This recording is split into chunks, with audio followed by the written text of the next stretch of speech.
right? And in all of that, to prove the point that even if somebody comes back from the dead, some people are so stubborn that would rather say, I go to hell than to believe in Jesus. Right. And one of the saddest parts about the story is the amount of torment and the warning. And I often, when I teach this passage, I remind people, imagine this. If you had people who have died in your family without Jesus, they're begging you for one thing: don't end up in this place. Yeah. That's what they're crying out. I think is the biggest lesson we can learn from that story of Lazarus and the rich man.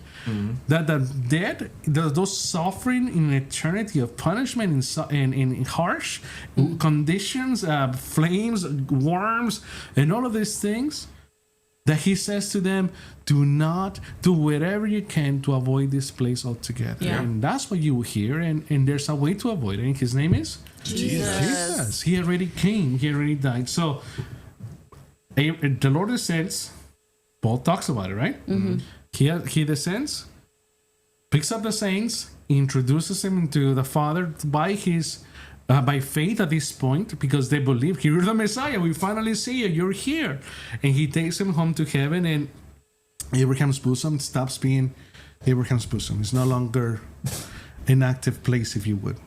According to what the Bible talks about it. Right.